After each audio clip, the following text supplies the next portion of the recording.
Morning everyone, welcome back to the channel. তো I hope তোমরা সবাই ভালো আছো। তো গতকাল তো ঘুমোতে অনেক লেট হয়ে গেছিল, অধিবাস ছিল। তো আজ হলো গিয়ে আমার ভাইয়ের বিয়ে, তো আমরা বরযাত্রী যাব। আমরা কিছুক্ষণ আগে অল্প বাজারে গিয়েছিলাম। অ্যাকচুয়ালি যেহেতু উইন্টার চেঞ্জ হচ্ছে, এখন সামার আসছে, তো ওর যেগুলো মানে ক্লোদিংস আর কি, কাপড় সাপড়, ওগুলো সবগুলোই ম্যাক্সিমামই মানে উইন্টার কালেকশন আর কি। ওর জন্য একটা, ওর ঘরে পরার জন্য একটা ড্রেস এনেছি। তো দেখো না ওর অবস্থা, দেখো ওর অবস্থাটা, দেখো কি করছে আজু। কি করছো তুমি? তোমার নতুন একটা কাপড় এসছে তো, কি খুব খুশি নাকি তুমি? ওলি বাবা বাবা, খুব খুশি তুমি না? খুব খুশি। ওর ড্রেসের একটা সমস্যা হয়ে যায়, মানে ওর অ্যাকর্ডিং টু হিজ এজ ড্রেসগুলা ছোট হয়ে যায় আর কি। তো বড় আনতে লাগে, আর বড় আনলে পরে আবার এদিকে প্যান্টগুলো লম্বা হয়ে যায়। তো ভীষণ একটা ট্রানজিশনাল পিরিয়ড, কতদিন যাবে জানি না। তো এটা পরিয়ে দেখি।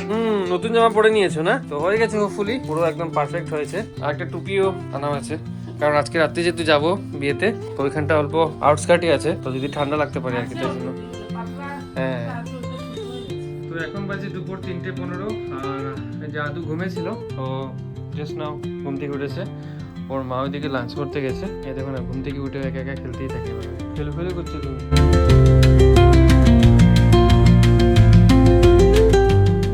তো এখন বাজে ঘড়িতে 5:30। আমি ওকে ফিট করিয়ে দিলাম। এখন একজনকে বলেছিলাম আর কি যে এসে অল্প চুলটা বেঁধে দেবে আর শাড়িটা পরিয়ে দেবে, তো উনি এসে গেছেন। তো এখন চুলটা বেঁধে নিই, তারপর মেকআপটা আমি নিজেই করব, কারণ আমার অন্যকে দিয়ে মেকআপ করে আমি স্যাটিসফাইড হই না। চুলটা আর শাড়িটা পরে নেব এখন, তারপর মেকআপটা নিজেই করে নেব। আর এখানে দেখো আদু খেয়ে নিয়েছে, এখন ওর বাবা ওকে বার্প করাবে, তো আমি ওদেরকে নিচে পাঠিয়ে দিচ্ছি, কারণ আমার এসি চালাতে হবে। আর ওর তো একটু সর্দি লেগেছে, তাই ওকে এখানে রাখবো না। তো আপ লোক প্লিজ নিচে যাইয়ে।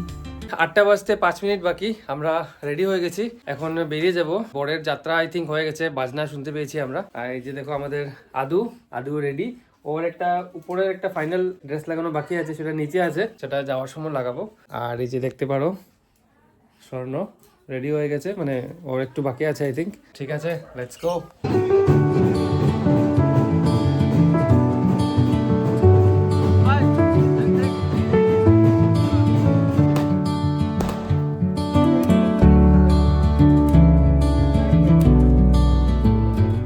আমরা রেডি হয়ে গেছি, এখন গাড়ি আসছে, এক এক করে আমরা সবাই উঠছি। কি বাবু? তো এখন বাজে 8:10, আর আমরা যাত্রা শুরু করলাম, বরযাত্রী। আর এই যে দেখো ছোট জামাই, আমাদের আদু একদম পুরো জামাই সেজে নিয়েছে।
বিয়ে তো সম্পন্ন হয়ে গেল, এবার আমরা আমরা পেট পূজা, খেতে এসেছি।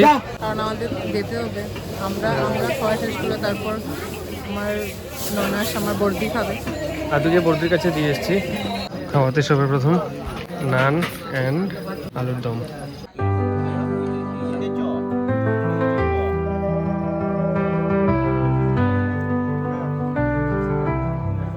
তো এখন বাজে 12:30, আমাদের মোটামুটি অনেক লেট হয়ে গেল। এখন দান চলছে, বাট আমরা এখন যেহেতু অনেক দূর যাব, তো আমরা এখন বেরিয়ে যাচ্ছি আর কি। তো এখন বাজে 1:45 PM। আমরা জাস্ট ঘরে এসে পৌঁছলাম। মেয়ের বাড়ি থেকে আসতে মোটামুটি আমাদের ঘন্টাখানেক সময় লেগেছে, কারণ অনেকটা দূর ছিল। তো ইচ্ছা তো ছিল আরো মানে থাকবো অনেকটা সময়, দান টান সবকিছু দেখে শেষ করে আসবো একবারে। বাট যেহেতু আমাদের আদু, ওকে নিয়ে তো অলরেডি ঘুমিয়ে গেছে, তো ওইভাবে তো বেশি সময় কোলের মধ্যে রাখা সম্ভব হবে না, তাই আমরা চলে এসেছি। ঠিক আছে, তাহলে আজকের ব্লগ এখানে শেষ হচ্ছে, আবার আরেকটা ব্লগে দেখা হচ্ছে। Till then, take care, bye, good night.